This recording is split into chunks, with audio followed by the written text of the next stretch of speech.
So, hello everyone. Today we will discuss a new topic, that is molecular orbital theory under inorganic chemistry, MOT. So, why there was a need to introduce a new theory, that is molecular orbital theory. Molecular orbital theory देने के लिए मुख्य कारण क्या थी, वो हम लोग पहले डिस्कस करते हैं. तो अगर ऑक्सीजन मॉलिक्यूल जो O2 मॉलिक्यूल्स होता है, if you will count the total number of electrons in O2 molecule, then you will come to know that it is 16 and 16 is even. अगर आप O2 मॉलिक्यूल्स में total number of electrons count करेंगे तो आपको 16 मिलेंगे, जो कि इवन है. और इवन है तो हमको VBT से पता चलता है कि अगर इलेक्ट्रॉन्स इवन है तो वो डायमैग्नेटिक मॉलिक्यूल होना चाहिए. तो हम लोग तो यही मानकर चल रहे थे कि O2 मॉलिक्यूल्स डायमैग्नेटिक होना चाहिए था.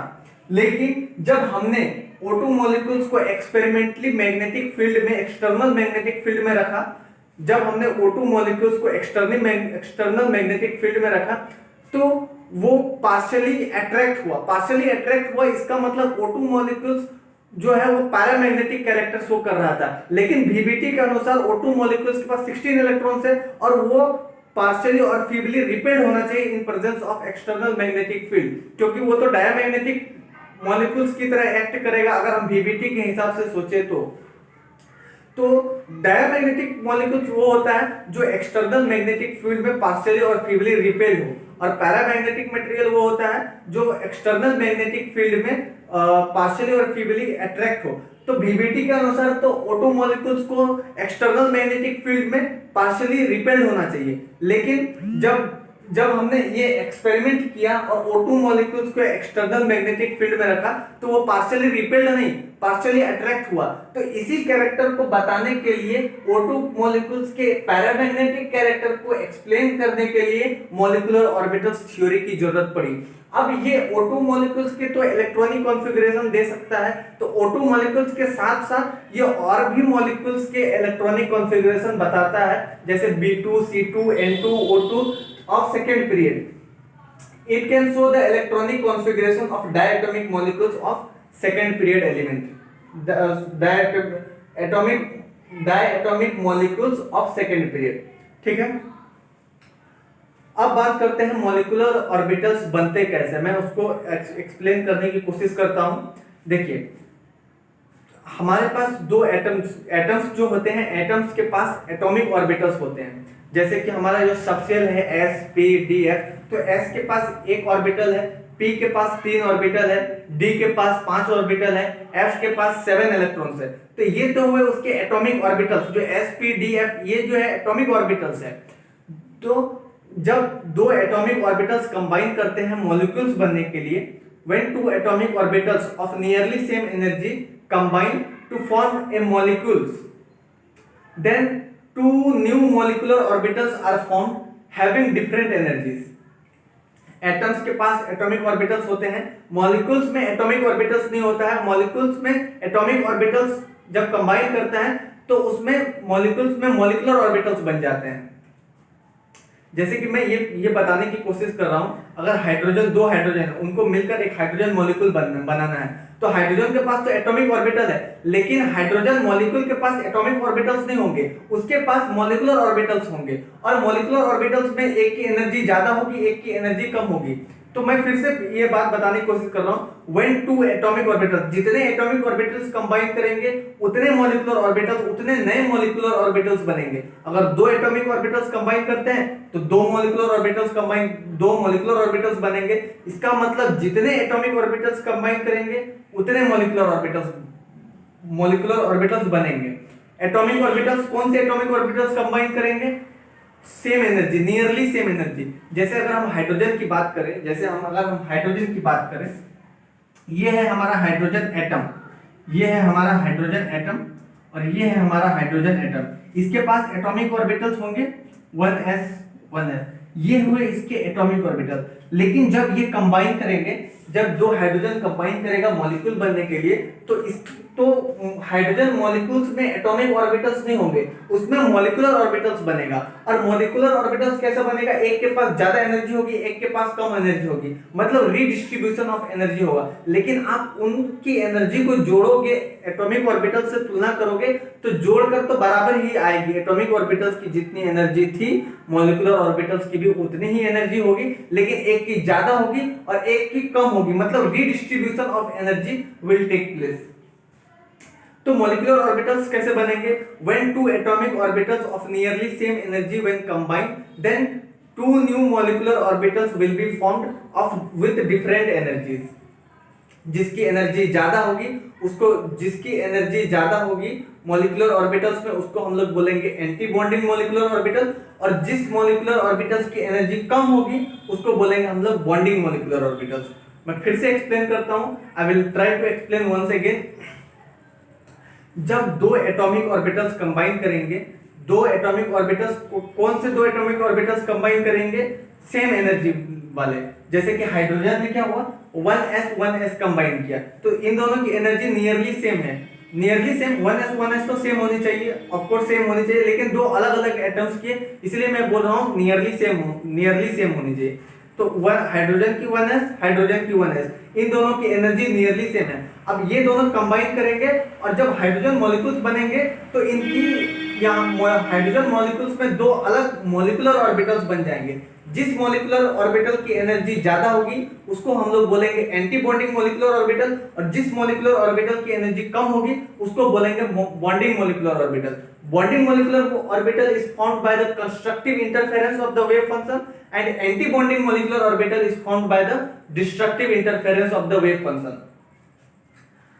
तो ये मैंने ये लिखा है कि when two atomic orbitals, मैंने लिखा two atomic orbitals, when two atomic orbitals with nearly same energy combine, then two new molecular orbitals are formed, two new molecular orbitals formed। मतलब मॉलिक्यूल्स में अब एटॉमिक ऑर्बिटल्स नहीं होंगे, molecule के अंदर molecular orbitals बन जाएंगे, लेकिन एनर्जी अब अलग अलग हो जाएगी।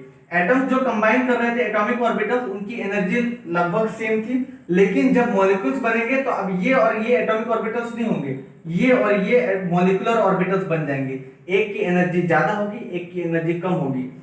सो molecular orbitals are formed with different energies. एक की एनर्जी ज्यादा होगी, एक की एनर्जी कम हो जाएगी। जब मॉलिक्यूल्स बनेंगे तो हमारे अब एटॉमिक ऑर्बिटल्स नहीं रहेंगे, अब मॉलिक्यूलर ऑर्बिटल्स बन जाएंगे। एटॉमिक ऑर्बिटल्स की अगर आप एनर्जी की बात करें, अगर मैं ऐसे एग्जांपल दूं तो 4 + 4 8 था। मॉलिक्यूलर ऑर्बिटल्स में भी एनर्जी 5 + 3 8 ही है, लेकिन एक की एनर्जी ज्यादा हो गई, एक की एनर्जी कम हो गई। इसका मतलब रीडिस्ट्रीब्यूशन ऑफ एनर्जी, यहां पर redistribution of energy takes place when atomic orbitals combine to form molecular orbitals, then the redistribution of energy takes place। मतलब एनर्जी ना ही गेन हुआ ना ही लॉस हुआ, एनर्जी का रीडिस्ट्रीब्यूशन हुआ।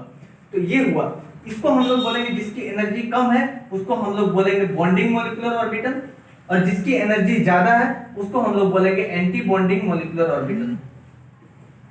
Bonding molecular orbital is formed by the constructive interference of the wave function, and anti-bonding molecular orbital is formed by the destructive interference of the wave function। अब ये constructive interference और destructive मैं थोड़ा सा बता देता हूँ। जैसे अगर हमको बॉन्डिंग, पहले हम बॉन्डिंग मॉलिक्यूलर ऑर्बिटल्स की बात कर लेते हैं। तो यहाँ पर एक वेव है, ये एक वेव है, इसको मान लेते हैं psi1, और ये एक दूसरा वेव है, इसको हम लोग मान लेते हैं psi2।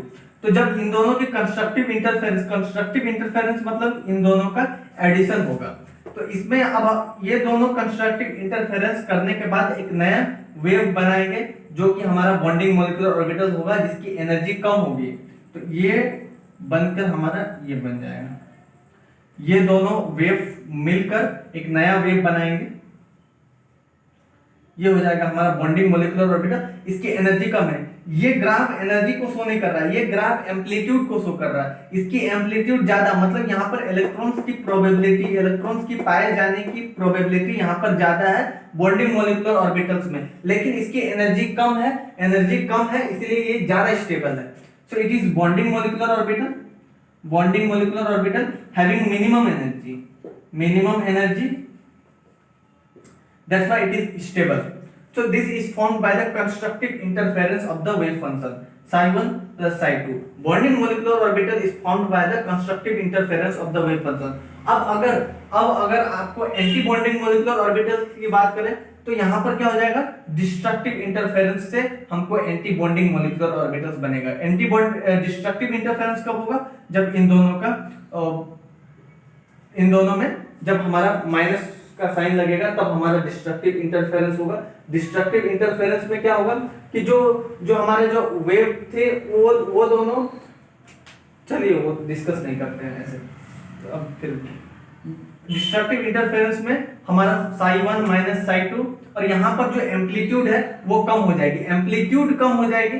अगर psi1 psi2 के बराबर है तो यहाँ पर तो एम्पलीट्यूड तो जीरो ही हो जाएगी. अगर psi1 और psi2 बराबर है तब तो यहाँ पर एम्पलीट्यूड तो जीरो ही जाएगी. लेकिन अगर दोनों में थोड़ा बहुत अंतर है तो ये हमारा एम्पलीट्यूड कम हो जाएगी. एम्पलीट्यूड कम मतलब यहाँ पर इलेक्ट्रॉन्स की पाए जाने की प्रोबेबिलिटी कम हो जाएगी और इसकी एनर्जी ज्यादा होगी. एंटी बॉन्डिंग मॉलिक्यूलर ऑर्बिटल्स की एनर्जी ज्यादा होगी, तो एनर्जी यहाँ पर maximum, energy will be maximum and it will be less stable.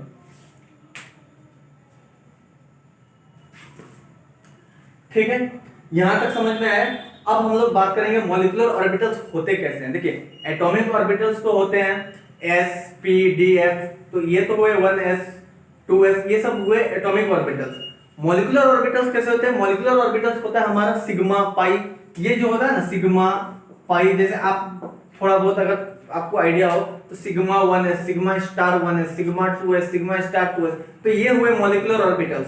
तो हम उनके अभी शेप को डिस्कस करेंगे कि जब दो एटॉमिक ऑर्बिटल्स कंबाइन करते हैं और जब मॉलिक्यूलर ऑर्बिटल्स बनते हैं तो वो मॉलिक्यूलर ऑर्बिटल्स की शेप कैसी होती है. तो अभी हम मॉलिक्यूलर ऑर्बिटल्स का शेप को डिस्कस करेंगे.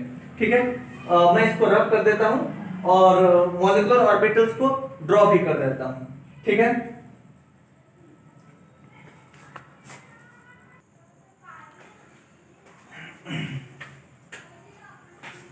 तो मैंने शेप ऑफ मॉलिक्यूलर ऑर्बिटल्स, जैसे कि ये है हमारा सिग्मा 1s जो है, ये है हमारा मॉलिक्यूलर ऑर्बिटल, ये है मॉलिक्यूलर ऑर्बिटल्स, ये है हमारा एटॉमिक ऑर्बिटल्स. जब ये दो एटॉमिक ऑर्बिटल्स मिलेंगे, ये जब दो एटॉमिक ऑर्बिटल्स मिलेंगे तो हमारा एक मॉलिक्यूलर ऑर्बिटल बनेगा. तो एक हमारा मॉलिक्यूलर ऑर्बिटल्स बनेगा जिसका नाम है सिग्मा 1s. अब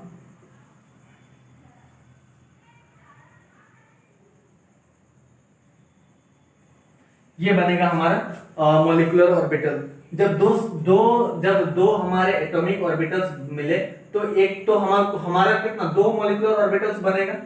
दो एटॉमिक ऑर्बिटल्स कंबाइन किए तो दो मॉलिक्यूलर ऑर्बिटल्स बनेगा. तो एक तो हो गया हमारा बॉन्डिंग और एक हो गया हमारा एंटी बॉन्डिंग. एक बनेगा हमारा बॉन्डिंग मॉलिक्यूलर ऑर्बिटल, एक बनेगा हमारा एंटी बॉन्डिंग मॉलिक्यूलर ऑर्बिटल. मतलब दो एटॉमिक ऑर्बिटल्स कंबाइन किए तो दो मॉलिक्यूलर ऑर्बिटल्स का तो बनना तय है. दो एटॉमिक ऑर्बिटल्स सेम एनर्जी वाले कंबाइन किए तो हमारे दो एटॉमिक ऑर्बिटल्स बनेंगे, लेकिन एक की एनर्जी ज्यादा होगी और एक की एनर्जी ज्यादा होगी, एक की एनर्जी कम होगी. जिसकी एनर्जी ज्यादा होगी उसको बोलेंगे एंटी बॉन्डिंग मॉलिक्यूलर ऑर्बिटल, जिसकी एनर्जी कम होगी उसको बोलेंगे bonding molecular orbital. Bonding molecular orbital is formed by the constructive interference of the wave function. Anti-bonding molecular orbital is formed by the destructive interference of the wave function. अब हम लोग molecular orbitals का shape पढ़ रहे हैं. अब हम लोग molecular orbitals का शेप पढ़ रहे हैं. ये दोनों तो हुए atomic orbitals, ये दोनों हुए atomic orbitals. इसके बाद जो हमारा जो orbitals बना, ये है हमारा molecular orbital, ये है हमारा molecular orbital. तो इसको मैं ऐसे बना देता हूँ.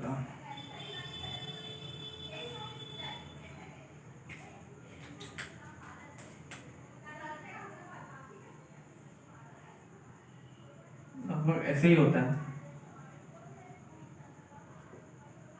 ठीक है, अब जब 1s कंबाइन किए तो हमारा सिग्मा 1s, जब 1s एटॉमिक ऑर्बिटल्स कंबाइन किए तो हमारा सिग्मा 1s मॉलिक्यूलर ऑर्बिटल बना. तो सिग्मा 1s क्या है, हमारा बॉन्डिंग मॉलिक्यूलर ऑर्बिटल, और उसकी शेप ऐसी होती है. अब ये अगर आप यहाँ पर इसकी सेंटर पे चले जाए, अगर आप इसकी सेंटर पे पहुंच जाए और अपने लेफ्ट साइड देखे तो आपको क्या दिख रहा है, प्लस. आपने राइट साइड देखे तो आपको क्या दिख रहा है, प्लस. इसका मतलब ये मॉलिक्यूल है जीरेड. जीरेड मतलब होता है सिमेट्रिकल. इसको बोलते हैं जीरेड, इसको बोलते हैं जीरेड। जीरेड मतलब symmetrical, this is geared, geared और सिमेट्रिकल।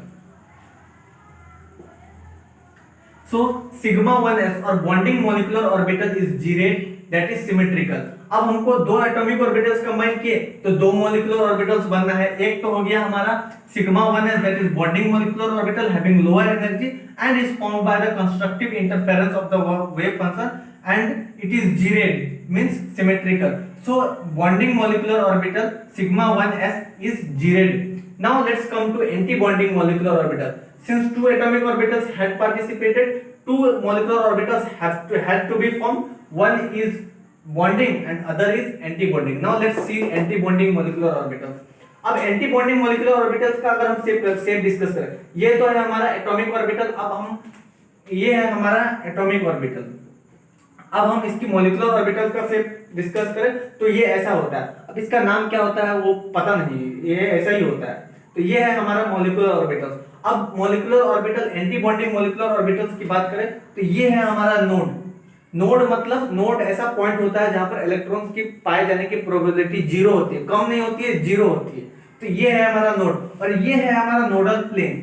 जो प्लेन जो नोडल पॉइंट से पास हो, ऐसा प्लेन जो हमारा नोडल पॉइंट से पास हो उसको बोलते हैं हम लोग नोडल प्लेन। तो हमारा anti bonding molecular orbital sigma 1s sigma star 1s में हमारा एक नोडल प्लेन है। This is nodal plane, this is nodal plane. अब आप यहां पर सेंटर पे खड़े हो जाए, आप अपने लेफ्ट साइड देखें और अपने राइट साइड देखें। लेफ्ट साइड इसको आपको प्लस मिलेगा, राइट साइड आपको माइनस मिलेगा। इसका मतलब कि ये अनसिमेट्रिकल मॉलिक्यूल हो गया, ये अनसिमेट्रिकल ऑर्बिटल हो गया। इसको हम लोग बोलेंगे अनजीरेड, अनजीरेड या फिर अनसिमेट्रिकल। ठीक है, तो दो एटॉमिक ऑर्बिटल्स कंबाइन किए, दो मॉलिक्यूलर ऑर्बिटल्स बनके, एक का नाम हो गया जीरेड और दूसरे का नाम हो गया अनजीरेड। जीरेड मतलब सिमेट्रिकल, अनजीरेड मतलब unsymmetrical. Bonding molecular orbital and anti bonding molecular orbital. Anti bonding molecular orbital having higher energy. ये क्यों ऐसा बन गया? क्योंकि देखिए अगर ये दोनों कंबाइन करेंगे ना तो ये इसके इस पोर्शन और ये इसके इस पोर्शन को न्यूट्रलाइज कर देगा, मतलब कि ये इसके इस पोर्शन और ये इसके इस पोर्शन को खा जाएगा, तो हमारा बचे ये पोर्शन। तो ये जो ऑर्बिटल्स बनेंगे इसको हम लोग बोलेंगे एंटी बॉन्डिंग मॉलिक्यूलर ऑर्बिटल। अब हम बात करते हैं सिग्मा 2p और सिग्मा स्टार 2p। अब देखिए ऑर्बिटल्स तो एटॉमिक ऑर्बिटल्स मैंने आपको बोला था sp ऐसे होते हैं और मॉलिक्यूलर ऑर्बिटल्स सिग्मा पाई के फॉर्म में होते हैं। तो अब हमारे p और p कंबाइन करेंगे।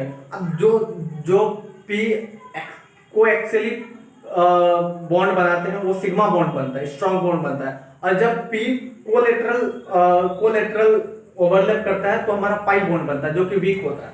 तो ये तो हो गया हमारा, इसको लिख देते हैं 2p ऐसे लिख देते हैं इसको 2p। ये दोनों तो हो गए हमारे एटॉमिक ऑर्बिटल्स, ये दोनों हो गए हमारे एटॉमिक ऑर्बिटल्स। जब दो एटॉमिक ऑर्बिटल्स कंबाइन करेंगे तो हमारा बनेगा मॉलिक्यूलर ऑर्बिटल्स। दो एटॉमिक ऑर्बिटल्स कंबाइन कर रहे हैं तो दो मॉलिक्यूलर ऑर्बिटल्स बनेंगे। एक का नाम हो गया हमारा बॉन्डिंग मॉलिक्यूलर ऑर्बिटल्स और दूसरा जो हो जाएगा वो हो जाएगा हमारा एंटी बॉन्डिंग मॉलिक्यूलर ऑर्बिटल्स। जिसकी एनर्जी कम है वो हो जाएगा हमारा बॉन्डिंग मॉलिक्यूलर ऑर्बिटल, जिसकी एनर्जी ज्यादा है वो हो जाएगा हमारा एंटी बॉन्डिंग मॉलिक्यूलर ऑर्बिटल। अभी तो हम लोग शेप डिस्कस कर रहे हैं, किसकी? मॉलिक्यूलर ऑर्बिटल्स की शेप डिस्कस कर रहे हैं। ये तो हो गया हमारा एटॉमिक ऑर्बिटल। अब ये दोनों जब एटॉमिक ऑर्बिटल्स कंबाइन किए तब हमारा बना मॉलिक्यूलर ऑर्बिटल। अब मॉलिक्यूलर ऑर्बिटल्स को देखते हैं। ये दोनों तो एटॉमिक ऑर्बिटल्स जब कंबाइन किए कंस्ट्रक्टिव इंटरफेरेंस से तब हमारा बना बॉन्डिंग मॉलिक्यूलर ऑर्बिटल। अब यहाँ पर आप इसके सेंटर पे खड़े हो जाए, आप इसके लेफ्ट साइड देखें तो आपको दिखेगा प्लस माइनस और इसका राइट साइड देखें तो प्लस माइनस, मतलब ये सिमेट्रिकल है। सिमेट्रिकल मतलब जीरेड, इसको बोल देते हैं फिर से हम जीरेड और सिमेट्रिकल। और एंटी बॉन्डिंग मॉलिक्यूलर ऑर्बिटल्स में अगर आप यहाँ पर फिर से यही चीज होगा कि ये दोनों पार्ट तो सेम रहेंगे, यहाँ पर ये दोनों पार्ट आपस में एक दूसरे को न्यूट्रलाइज और नलीफाई कर देंगे तो हमारा ये वाला पार्ट बचेगा। अब यहाँ पर इसके कितने नोडल पॉइंट, यहाँ पर देखिए इसके यहाँ पर कितने नोडल पॉइंट थे, यहाँ पर कितने नोडल पॉइंट हुए बॉन्डिंग मॉलिक्यूलर ऑर्बिटल्स में दो नोडल पॉइंट यानी कि, और इसका प्लेन को बोलेंगे हम लोग नोडल प्लेन। तो यहाँ पर कितने नोडल प्लेन बने?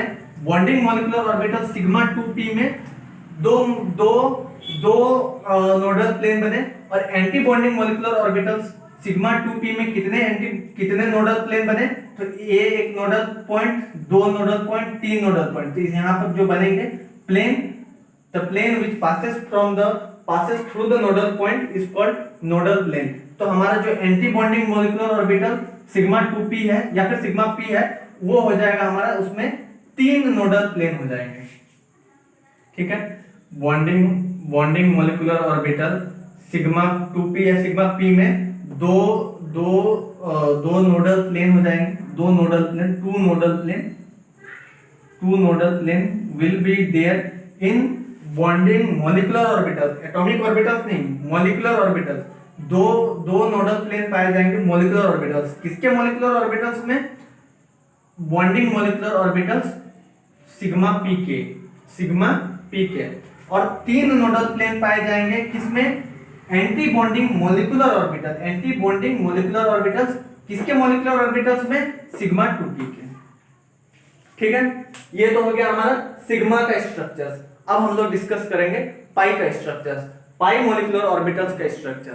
ठीक है, वो कैसे बनता है? तो अभी मैं इसको रब करके फिर उसको ड्रॉ कर देता हूं। ठीक है,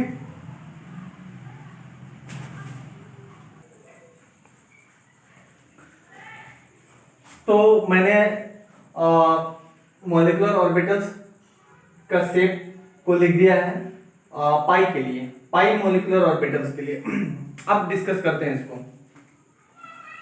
अब देखिए, जब हमने सिग्मा 2p लिखा था, तो ये जो एटॉमिक ऑर्बिटल्स लिखे थे मैंने ऐसे लिखा था, कोएक्सियली लिखा था, क्योंकि वहां पर सिग्मा बॉन्ड बन रहा था, सिग्मा 2p ऐसे लिखा था। वहां पर क्या था? Sigma 2p sigma star 2p। इसीलिए जो मैंने पाई ऑर्बिटल्स बनाए थे, वहां पर जो एटॉमिक ऑर्बिटल्स बनाए थे वो कोएक्सियली बनाए थे, जब कोएक्सियली ओवरलैप कर रहे थे। लेकिन अभी यहाँ पर पाई 2p बनाना है, तो ये कोलैटरल ओवरलैप करेंगे तभी तो पाई बनेगा। इसलिए मैंने एटॉमिक ऑर्बिटल्स को, जो p ऑर्बिटल्स है उनको ऐसे बना दिया। अब ये कोलैटरली ओवरलैप करने के लिए तैयार हो। तो अब देखिए, यहाँ पर दो एटॉमिक ऑर्बिटल्स कंबाइन कर रहे हैं, तो दो मॉलिक्यूलर ऑर्बिटल्स बनना है। एक हो जाएगा हमारा बॉन्डिंग हैविंग लोअर एनर्जी, और other will be anti bonding having higher energy.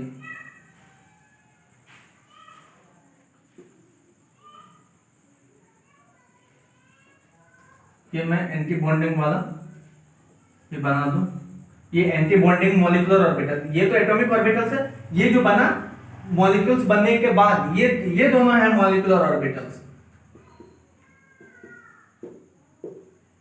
तो ये दोनों है मॉलिक्यूलर ऑर्बिटल्स। अब ये दोनों कोलैटरली, ये दोनों जो एटॉमिक ऑर्बिटल्स है वो कोलैटरली ओवरलैप कर रहे हैं। यहां पर लिख देते हैं 2p। ये दोनों तो हुए एटॉमिक ऑर्बिटल्स, और ये दोनों हुए हमारे मॉलिक्यूलर ऑर्बिटल्स। अब मॉलिक्यूल्स के अंदर ये दोनों नहीं है, ये दोनों है, ये दोनों मॉलिक्यूलर ऑर्बिटल्स हैं। अब देखिए, जब ये दोनों कंबाइन किए तो हमारा सिग्मा 2p का जो बॉन्डिंग मॉलिक्यूलर ऑर्बिटल्स बना, उसका शेप ऐसा होता है। अब आप यहाँ पर सेंटर पे खड़े हो जाए, इसके ऊपर देखें और इसके नीचे देखें। ऊपर देखिएगा तो आपको प्लस मिल रहा है, नीचे देखेंगे तो आपको माइनस मिल रहा है, मतलब ये अनसिमेट्रिकल है। ये अनसिमेट्रिकल मतलब ये अनजीरेड, दिस इज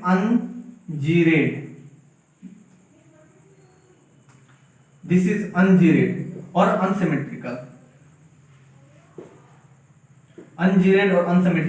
अब ये दोनों जब एटॉमिक ऑर्बिटल्स कंबाइन किए तो हमको नया मॉलिक्यूलर ऑर्बिटल्स बना, एंटी बॉन्डिंग मॉलिक्यूलर ऑर्बिटल, जो कि अगर आप यहाँ पर सेंटर पे खड़े हो जाएंगे, आप यहाँ पर देखें तो प्लस, अपने इधर इस साइड देखें प्लस, इस साइड देखें प्लस, इस साइड देखें माइनस, इस साइड देखें माइनस, मतलब कि ये सिमेट्रिकल मॉलिक्यूल, ये सिमेट्रिकल ऑर्बिटल्स है। तो इसको हम लोग बोलेंगे जीरेड और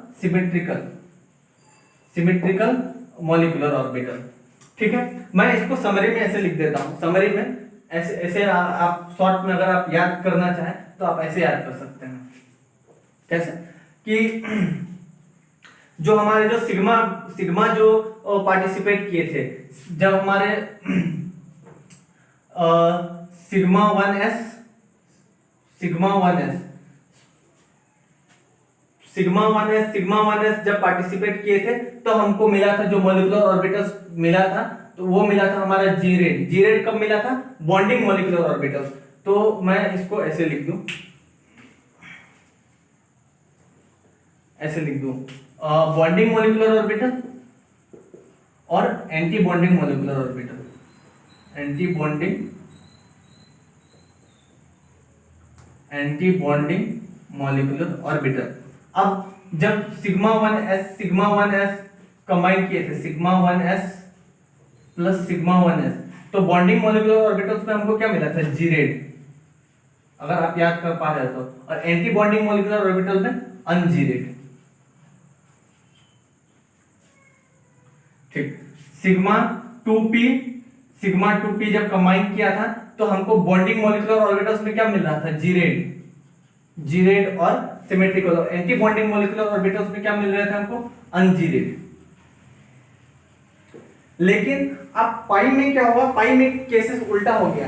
पाई में हो गया हमारा बॉन्डिंग मॉलिक्यूलर ऑर्बिटल्स अनजीरेड और anti bonding molecular orbitals geared. अगर हम पाई 2p की बात करें तो हमको बॉन्डिंग मॉलिक्यूलर ऑर्बिटल्स कैसा मिला?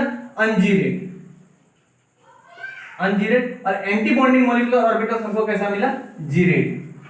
तो सिग्मा के केस में हमारा जो बॉन्डिंग मॉलिक्यूलर ऑर्बिटल्स होंगे वो जीरेड होंगे और anti bonding molecular orbitals ungeared होंगे, ये सिग्मा के केस में है। लेकिन पाई के केस में क्या हो जाएगा? जो हमारे जो बॉन्डिंग मॉलिक्यूलर ऑर्बिटल्स है वो हो जाएंगे अनजीरेड और एंटी बॉन्डिंग मॉलिक्यूलर ऑर्बिटल्स है वो हो जाएंगे हमारे जीरेड। तो पाई के केस में उल्टा हो जाएगा और सिग्मा के केस में बॉन्डिंग मॉलिक्यूलर ऑर्बिटल्स जीरेड और anti bonding molecular orbitals ungerade. Pi के केस में बॉन्डिंग मॉलिक्यूलर ऑर्बिटल्स अनजीरेड और anti bonding molecular orbitals will be gerade in the case of पाई।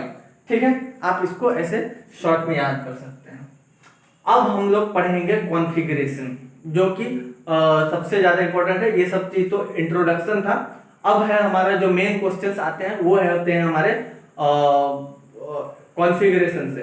तो मैं पहले अप टू N2 का लिखूंगा, मतलब जिसमें नाइट्रोजन मतलब N2 जो मॉलिक्यूल्स हैं वहां तक इंक्लूड हुए, मतलब N2 भी इंक्लूड होंगे H2 से लेकर N2 के लिए, फिर बियॉन्ड N2 के लिए लिखूंगा। ठीक है, तो दो इलेक्ट्रॉनिक कॉन्फ़िगरेशन होंगे, स्लाइटली चेंज होता है तो दो इलेक्ट्रॉनिक कॉन्फ़िगरेशन होंगे, उनको डिस्कस करेंगे। उसी से फिर हमारा सारा कंसेप्ट क्लियर हो जाता है कि O2 हमारा क्यों पैरामैग्नेटिक है, क्यों डायमैग्नेटिक नहीं हुआ 16 इलेक्ट्रॉन्स होने के बाद भी। तो ये सब हम लोग डिस्कस करेंगे। B2 में भी इवन इलेक्ट्रॉन्स है जबकि वो भी पैरामैग्नेटिक होता है। तो ये हमारा मॉलिक्यूलर ऑर्बिटल थ्योरी के कॉन्फ़िगरेशन से पता चल जाता है। और भी बहुत सारे जैसे बॉन्ड ऑर्डर ये सब भी पता करने के लिए, स्टेबिलिटी पता करने के लिए किसकी स्टेबिलिटी ज्यादा है कम है, तो सारा कुछ हमको पता चल जाएगा कॉन्फ़िगरेशन से। ठीक है, तो मैं इसको भी रब कर देता हूं।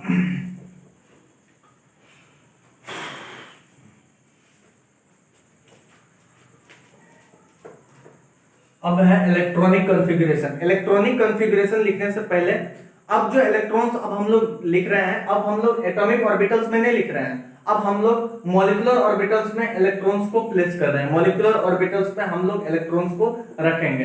अब एटॉमिक ऑर्बिटल्स में रखने के लिए हम लोग क्या क्या रूल्स फॉलो करते हैं? ऑफबाउ प्रिंसिपल फॉलो करते हैं, हुन्स रूल फॉलो करते हैं और जो पॉलीज एक्सक्लूजन प्रिंसिपल है ये सब फॉलो करते हैं। तो मॉलिक्यूलर ऑर्बिटल्स में भी इलेक्ट्रॉन्स रखने के लिए हम इन तीनों प्रिंसिपल्स को फॉलो करेंगे। ऑफबाउ प्रिंसिपल क्या बोलता है कि आप इलेक्ट्रॉन्स उन ऑर्बिटल्स में भरना शुरू कीजिए जिसकी एनर्जी पहले कम है, फिर धीरे धीरे जिसकी एनर्जी ज्यादा है, फिर बाद में इलेक्ट्रॉन्स को भरना शुरू कीजिए। हुन्स रूल ऑफ मल्टीपल मतलब मैक्सिमम मल्टीप्लिसिटी क्या बोलता है कि अगर मान लीजिए ये P है और आपको P में 3 ऑर्बिटल्स है और आपको 3 इलेक्ट्रॉन्स रखने हैं, तो 3 इलेक्ट्रॉन्स कैसे होंगे? ऐसे ऐसे ऐसे, ये नहीं चलेगा, ये ऐसे होना चाहिए, तीनों एक ही स्पिन के होने चाहिए। क्यों? क्योंकि इसमें एक्सचेंज एनर्जी ज्यादा होगी। तो इसीलिए ये बोलता है हमारा Hund's rule of maximum multiplicity. Multiplicity क्या होती है? 2s+1 तो 1 2 3, तो ऐसे अगर आप चाहे तो निकाल सकते हैं 3 3 6 7। तो ये हुई हुन्स रूल। तो हुन्स रूल, तो जब हम एटॉमिक ऑर्बिटल्स में जब इलेक्ट्रॉन्स को फिल करते हैं तो हुन्स रूल, ऑफेबाउ प्रिंसिपल और पॉलिश एक्सक्लूजन प्रिंसिपल ये फॉलो करते हैं। तो ये मॉलिक्यूलर ऑर्बिटल्स में भी हमको फॉलो करना होगा।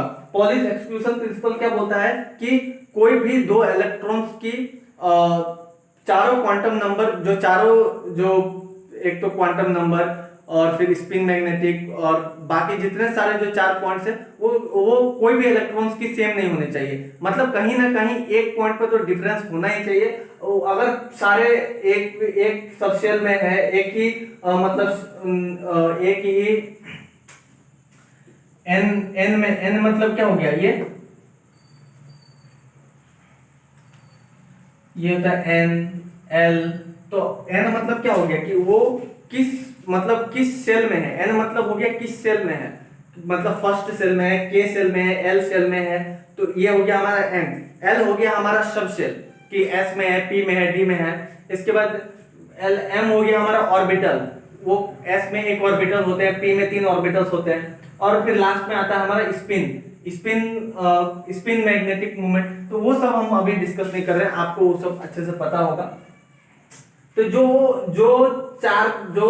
जो हमारे ऑफेबॉस प्रिंसिपल, हुन्स रूल और पॉलिश एक्सक्लूजन प्रिंसिपल जो हम एटॉमिक ऑर्बिटल्स में फॉलो करते हैं, वही ये तीनों प्रिंसिपल हमको मॉलिक्यूलर ऑर्बिटल्स में भी फॉलो करने पड़ेंगे।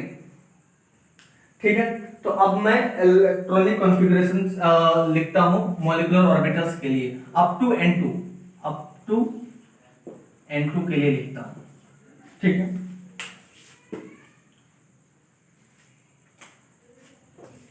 Sigma 1s, sigma star 1s, sigma 2s, sigma star 2s, ये आपको याद करना पड़ेगा। मैंने भी याद किया है, आपको भी याद करना पड़ेगा। Sigma 1s, sigma star 2s, sigma 2s, sigma star 2s, पाई 2px, पाई 2py, sigma 2pz, pi star 2px, pi star 2py, sigma star 2pz। ये मैंने इंक्रीजिंग ऑर्डर ऑफ एनर्जी पे लिख दी। इसकी एनर्जी मिनिमम, फिर इसकी एनर्जी, फिर इसकी एनर्जी, ये मैंने इंक्रीजिंग ऑर्डर पे लिख दिया। इन दोनों की एनर्जी बराबर है, इन दोनों की एनर्जी बराबर है। ठीक है, तो ये मैंने इंक्रीजिंग ऑर्डर में लिख दिया है एटॉमिक ऑर्बिटल्स का ऑर्डर अप टू n2 के लिए, अप टू n2 के लिए। बियॉन्ड n2, अब मैं बियॉन्ड n2, चलिए पहले इसको डिस्कस कर लेते हैं। अब हम कुछ मॉलिक्यूल्स ले लेते हैं, जैसे कि हमारा C2 है, C2 एक डिस्कस कर लेते हैं, एक डिस्कस कर लेते हैं B2 और एक डिस्कस कर लेते हैं N2, ये तीनों। तो अब C2 मॉलिक्यूल्स है, मतलब 2 कार्बन एटम्स हैं। तो इसमें टोटल नंबर ऑफ इलेक्ट्रॉन्स कितने होंगे, 12। इसमें टोटल नंबर ऑफ इलेक्ट्रॉन्स कितने होंगे, 10। Hydrogen, helium, lithium, beryllium, boron, तो 5 दूनी 10। N2 में कितने होंगे, 14। तो पहले C2 की डिस्कस करते हैं। हमको 12 इलेक्ट्रॉन्स फिल करने हैं। तो सिग्मा 1s, इसमें कितने इलेक्ट्रॉन्स आएंगे, 2। फिर इसमें कितने, 2। फिर इसमें कितने, 2। फिर इसमें कितने, 2। s है तो मैक्सिमम इलेक्ट्रॉन्स 2 ही आ सकते हैं, तो हमने s में 2 रख दिया। अब हमारे कितने हो गए, 2 2 2 2, मतलब 8 इलेक्ट्रॉन्स हो गए। अब बचे कितने, 4। तो इसमें आएंगे 2, इसमें आएंगे 2। नहीं सॉरी, ऐसे नहीं, ये गलत हो गया, यही गलत हो गया। 1 1 1 1 ऐसे इलेक्ट्रॉन्स फिल होंगे, एक इसमें, फिर इसमें, फिर इसमें, फिर इसमें। तो हमारे कितने इलेक्ट्रॉन्स हुए, 2 2 4 2 6 2 8 9 10 11 12। ये हो गया हमारा C2 का कॉन्फ़िगरेशन। ये हो गया हमारा C2 का कॉन्फ़िगरेशन।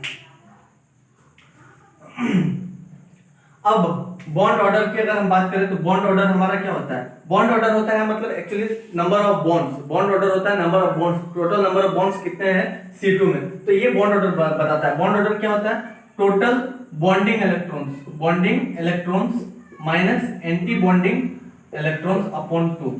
आप चाहे तो ये फॉर्मूला आपको याद है तो ठीक है, नहीं भी है तो चलेगा, याद नहीं भी है तो चलेगा। तो ये तो मैंने फॉर्मूला लिख दिया। अब देखिए ये sigma 1s sigma star 1s से कैंसिल हो जाएगा, sigma 2s sigma star 2s से कैंसिल हो जाएगा। बचा कितना हमारा, 4 इलेक्ट्रॉन्स। 4 ये कैंसिल क्यों हुआ, क्योंकि बॉन्डिंग इलेक्ट्रॉन से एंटी बॉन्डिंग इलेक्ट्रॉन से कैंसिल हो जाएंगे, इसलिए मैंने उसको कैंसिल कर दिया। बॉन्ड ऑर्डर अगर हमको फाइंड करना है तो bonding electrons anti bonding electron से कैंसिल हो जाएंगे। तो मैंने ये तो बॉन्डिंग मॉलिक्यूलर ऑर्बिटल्स है, ये एंटी बॉन्डिंग मॉलिक्यूलर ऑर्बिटल्स है। बॉन्डिंग मॉलिक्यूलर ऑर्बिटल्स में 2 इलेक्ट्रॉन्स है और एंटी बॉन्डिंग मॉलिक्यूलर ऑर्बिटल्स में 2 इलेक्ट्रॉन्स, ये दोनों तो कैंसिल हो गए। अब यहाँ पर बॉन्डिंग मॉलिक्यूलर ऑर्बिटल्स में 2 इलेक्ट्रॉन है, एंटी बॉन्डिंग मॉलिक्यूलर ऑर्बिटल्स में फिर 2 इलेक्ट्रॉन है, तो ये दोनों कैंसिल हो जाएंगे। अब हमारा बचा बॉन्डिंग मॉलिक्यूलर ऑर्बिटल्स में 4 इलेक्ट्रॉन्स, बॉन्डिंग मॉलिक्यूलर ऑर्बिटल्स में 4 इलेक्ट्रॉन, तो बॉन्डिंग मॉलिक्यूलर ऑर्बिटल्स में 4 इलेक्ट्रॉन, तो हमारा बॉन्ड ऑर्डर हो जाएगा 2। बॉन्डिंग मॉलिक्यूलर ऑर्बिटल्स में 4 इलेक्ट्रॉन, इसका मतलब हो जाएगा 2, क्योंकि बटे 2 भी तो है ना, तो टोटल इलेक्ट्रॉन्स हमारे बचे कितने, bonding electron minus anti bonding electrons करने के बाद हमारे बचे 4 को 2 से डिवाइड करेंगे तो ये हो जाएगा हमारा बॉन्ड ऑर्डर 2। अब B2 की बात करें तो B2 की अगर हम बात करें तो B2 में टोटल इलेक्ट्रॉन्स 10 होते हैं, तो इसमें 2 2 2 2 यहाँ पर 8। अब यहाँ पर क्या होगा कि एक इलेक्ट्रॉन्स इसमें जाएंगे फिर एक इलेक्ट्रॉन्स इसमें जाएंगे, तो अब हमारा क्या हो जाएगा, ये बॉन्डिंग मॉलिक्यूलर ऑर्बिटल्स में कितने इलेक्ट्रॉन्स 2, ये कैंसिल हो जाएगा एंटी बॉन्डिंग मॉलिक्यूलर ऑर्बिटल्स के 2 इलेक्ट्रॉन्स से, फिर ये दोनों भी कैंसिल हो जाएंगे, बचेंगे कितने हमारे 2 इलेक्ट्रॉन्स अपॉन 2, मतलब बॉन्ड ऑर्डर इसका कितना, इसका बॉन्ड ऑर्डर कितना हो गया हमारा 2, इसका बॉन्ड ऑर्डर कितना हो जाएगा हमारा 1। अब N2 की बात करें तो ये यहां तक तो ठीक है। अब N2 में कितने इलेक्ट्रॉन्स होते हैं 14, यहां तक हमने फिल किया 8 9 10 11 12 13 14, तो यहां पर ये जो मॉलिक्यूलर ऑर्बिटल्स में जो 2 इलेक्ट्रॉन्स हैं इसके एंटी बॉन्डिंग मॉलिक्यूलर ऑर्बिटल्स के 2 इलेक्ट्रॉन से कैंसिल हो जाएंगे, फिर ऐसे ही कैंसिल हो जाएंगे। अब हमारे ये जो है ये है हमारा बॉन्डिंग मॉलिक्यूलर ऑर्बिटल्स, इसके बाद है एंटी बॉन्डिंग मॉलिक्यूलर ऑर्बिटल्स। तो बॉन्डिंग मॉलिक्यूलर ऑर्बिटल्स में टोटल इलेक्ट्रॉन्स कितना हो गए 6, तो 6 डिवाइडेड बाय 3 मतलब बॉन्ड ऑर्डर हो गया 3, बॉन्ड ऑर्डर हो गया 3, बॉन्ड ऑर्डर हो गया हमारे 3। ये मैक्सिमम है क्योंकि अब इलेक्ट्रॉन्स जाएंगे तो वो एंटी बॉन्डिंग मॉलिक्यूलर ऑर्बिटल्स में जाएंगे। अब एंटी बॉन्डिंग मॉलिक्यूलर ऑर्बिटल्स में जाएंगे तो एंटी बॉन्डिंग मॉलिक्यूलर ऑर्बिटल्स बढ़ेगा, यानी कि वो फिर बॉन्डिंग ऑर्बिटल्स को, बॉन्डिंग इलेक्ट्रॉन्स को, जो बॉन्डिंग मॉलिक्यूलर ऑर्बिटल्स में जो इलेक्ट्रॉन्स है उसको कैंसिल आउट करना शुरू कर देगा, यानी कि बॉन्ड ऑर्डर अब हमारा कम होना शुरू हो जाएगा N2 के ऊपर जाए तो। क्यों? क्योंकि अब जो हमारे इलेक्ट्रॉन्स जाएंगे वो हमारे एंटी बॉन्डिंग मॉलिक्यूलर ऑर्बिटल्स में जाएंगे, तो अब N2 के बाद हमारा बॉन्ड ऑर्डर कम होना शुरू हो जाएगा, यानी मैक्सिमम बॉन्ड ऑर्डर है हमारा N2। मैक्सिमम बॉन्ड ऑर्डर हमारा जो सेकंड पीरियड की बात करें तो सेकंड पीरियड में मैक्सिमम बॉन्ड ऑर्डर हो गया हमारा N2 का, जो कि होता है 3। मैं शॉर्टकट भी बताऊंगा, अभी हम डिस्कस कर लेते हैं पहले बेसिक।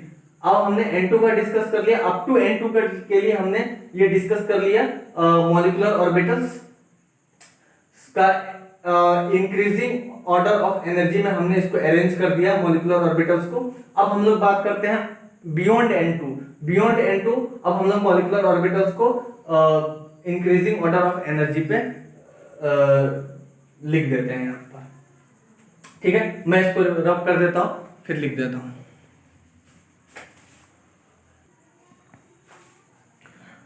तो अब हम डिस्कस करते हैं बियॉन्ड N2 मॉलिक्यूल्स के लिए मॉलिक्यूलर ऑर्बिटल्स को जो है हम इंक्रीजिंग ऑर्डर में अरेंज कर देते हैं। तो जो हमने अप टू N2 में लिखा था हम भी वही लिखेंगे, बस थोड़ा सा चेंज होगा, माइनर चेंज होगा, आप उसको देखिए। Sigma 1s, sigma star 1s, sigma 2s, sigma star 2s। अब अप टू N2 के लिए यहाँ पर क्या था, पाई आ रहा था, पाई 2px, पाई 2py, सिग्मा 2pz, लेकिन अब ये जो सिग्मा 2pz है ये आगे आ जाएगा, तो अब जो हमारा नया बनेगा सिग्मा 2pz, पाई 2px, पाई 2py, पाई, अब सिग्मा 2pz तो यहाँ आ गया, तो बचा क्या pi star 2px, pi star 2py। ये जो पाई स्टार स्टार लगा रहे हैं ये एंटी बॉन्डिंग का साइन है, ये बॉन्डिंग मॉलिक्यूलर ऑर्बिटल्स है, ये बॉन्डिंग मॉलिक्यूलर ऑर्बिटल्स है, ये एंटी बॉन्डिंग मॉलिक्यूलर ऑर्बिटल्स है, ये बॉन्डिंग मॉलिक्यूलर ऑर्बिटल्स है, ये एंटी बॉन्डिंग मॉलिक्यूलर ऑर्बिटल्स है, ये बॉन्डिंग मॉलिक्यूलर ऑर्बिटल्स है। अब बियॉन्ड N2 में क्या आएगा हमारा O2 आएगा, ठीक। ऐसे यहाँ पर डिस्कस कर लेते हैं O2, एक 3 मॉलिक्यूल्स डिस्कस कर लेते हैं, O2 माइनस, O2 प्लस और एक है O2, इन तीनों को हम डिस्कस कर लेते हैं, ठीक। तो O2 माइनस में हमारे नंबर ऑफ इलेक्ट्रॉन्स कितने हैं, O2 माइनस में अगर आप बात करें तो इसमें टोटल नंबर ऑफ इलेक्ट्रॉन्स 17 है, इसमें बात करें तो 15 है और इसमें बात करें तो 16। तो अगर हमको 16 फिल करना है, 17 फिल करना है, तो यहाँ पर पहले 2 इलेक्ट्रॉन्स, क्योंकि 1s ऑर्बिटल है तो इसमें मैक्सिमम 2 इलेक्ट्रॉन्स आ सकते हैं। इसमें 2 इलेक्ट्रॉन्स, इसमें 2 इलेक्ट्रॉन, इसमें 2 इलेक्ट्रॉन, इसमें 2 इलेक्ट्रॉन। यहाँ पर अभी तक कितने इलेक्ट्रॉन्स हो गए? 2 2 4 2 6 2 8 2 10 इलेक्ट्रॉन्स आ गए। अभी और 7 भरना है, तो इसमें एक, इसमें एक, इसमें एक, इसमें एक, 4 6 7, कितने 17 हुए? 2 4 6 8 10 11 12 13 14 15 16 17 इलेक्ट्रॉन्स हमने फिल कर दिए O2 माइनस के लिए।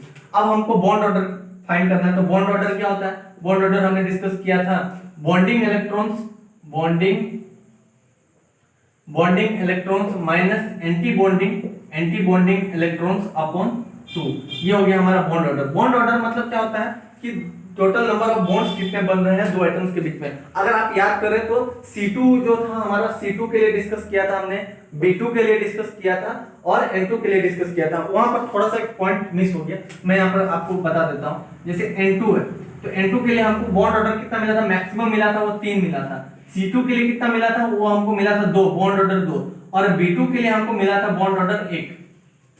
आप उसको अगर आप थोड़ा सा पीछे जाओगे तो आपको मिलेगा N2 के लिए बॉन्ड ऑर्डर 3, C2 के लिए बॉन्ड ऑर्डर 2 और B2 के लिए बॉन्ड ऑर्डर 1 मिला था। यानी B के बीच में हमको एक बॉन्ड मिलेगा। बॉन्ड ऑर्डर 1 है, मतलब कि B के बीच में हमको बॉन्ड 1 मिलेगा। C2 का बॉन्ड ऑर्डर 2 है, मतलब C के बीच में हमको 2 बॉन्ड मिलेंगे।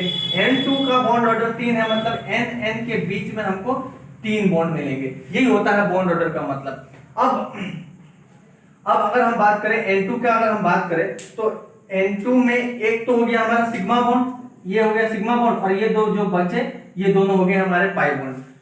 C2 में दोनों बॉन्ड पाई होते हैं, दोनों जो ये दोनों बॉन्ड होते हैं ये पाई होते हैं, क्योंकि वहां पर जो अगर आप याद करो तो C2 में जो इलेक्ट्रॉन्स फिल हुए थे वो पाई वाले थे। जो चार वहां पर गए थे लास्ट इलेक्ट्रॉन्स, वो ये बचे थे। इधर तो बाकी सारे कैंसिल हो गए थे, ये बचे थे 4 इलेक्ट्रॉन। तो इसलिए वहां पर जो दो बॉन्ड बने दोनों पाई होते हैं। मैं फिर से लिख दूं कि अगर आपको समझ में आ रहा है कि अगर हम C2 की अगर बात करें तो ये तो सिग्मा 2pz यहां पर था, और जो इलेक्ट्रॉन्स हमको यहां पर तक तो हो गए थे 8, और यहां पर बचे थे हमारे 4। अगर मैं C2 की अगर बात करूं, अगर हम C2 की बात करें, यहां पर C2 की बात कर लेते हैं। थोड़ा सा मैं क्या हुआ कि वो मिस हो गया। मैं अगर C2 की बात करूं तो यहां पर होगा सिग्मा 2pz। तो सिग्मा 2pz यहां तक तो 8 हो गए और 4 इलेक्ट्रॉन्स, मतलब हमको C2 में 12 इलेक्ट्रॉन्स होते हैं, इसमें तो हमारे 12 इलेक्ट्रॉन्स होते हैं। तो 12 इलेक्ट्रॉन्स को फिल करना है हमने, एनर्जी इंक्रीजिंग एनर्जी में फिल कर दिया। अब यहां पर क्या है कि पाई 2px पाई 2py, यहां पर जो 4 इलेक्ट्रॉन्स आए वो पाई में आए, इसलिए C2 में 2 बॉन्ड बनते हैं वो पाई बॉन्ड बनते हैं। जो हमारे C2 में 2 बॉन्ड बनेंगे, 2 बॉन्ड क्यों बनेंगे? क्योंकि इसकी बॉन्ड ऑर्डर 2 है। और पाई क्यों बनेंगे दोनों? क्योंकि दोनों जो 4 इलेक्ट्रॉन्स आए वो चारों पाई ऑर्बिटल्स में आए, पाई ऑर्बिटल्स में आए। अब B2 की बात करें तो B2 में हमारा जो इलेक्ट्रॉन्स है वो यहीं पर खत्म हो जाएंगे, 2 2 4। अब 10 है तो हमको 2 और इलेक्ट्रॉन्स भरने पड़ेंगे, हमको 2 इलेक्ट्रॉन्स और भरने पड़ेंगे। हमने 2 इलेक्ट्रॉन्स और भर दिया, ये हो गया हमारा 8 9 10। अब यहां पर आप बात करोगे तो बॉन्ड ऑर्डर हमारा कितना होगा? 2/2, मतलब बॉन्ड ऑर्डर 1, यानी B2 के बीच में एक बॉन्ड बनेगा। और ये जो बॉन्ड है ये पाई है। पाई क्यों है? क्योंकि दोनों इलेक्ट्रॉन्स हमारे पाई ऑर्बिटल्स में आए हैं, इसलिए B2 में हमारा एक बॉन्ड बनता है जो पाई होता है। C2 में 2 बॉन्ड बनते हैं, दोनों पाई होते हैं। N2 में 3 बॉन्ड बनता है, एक सिग्मा होता है, 2 पाई होते हैं। N2 में एक सिग्मा क्यों होगा? क्योंकि यहाँ पर 2 इलेक्ट्रॉन्स आएंगे, ऐसे होने के बाद 2 इलेक्ट्रॉन्स, तो यहाँ पर तो 2 बॉन्ड बनेंगे, बॉन्ड ऑर्डर इसका हो जाएगा 2, 4 इलेक्ट्रॉन्स का बॉन्ड ऑर्डर हो जाएगा 2, तो 2 पाई और एक सिग्मा बनेगा, इसका बॉन्ड ऑर्डर हो जाएगा हमारा, इस 2 इलेक्ट्रॉन्स के लिए बॉन्ड ऑर्डर होगा 1, और वो सिग्मा में आ रहा है तो इसमें 1 सिग्मा 2 पाई होगा। ठीक है, तो हमने B2 C2 N2 जो हमारा थोड़ा सा छूट गया था हमने वो डिस्कस कर लिया। अब हम आते हैं बियॉन्ड N2 पर। अब हम आते हैं बियॉन्ड N2 पर।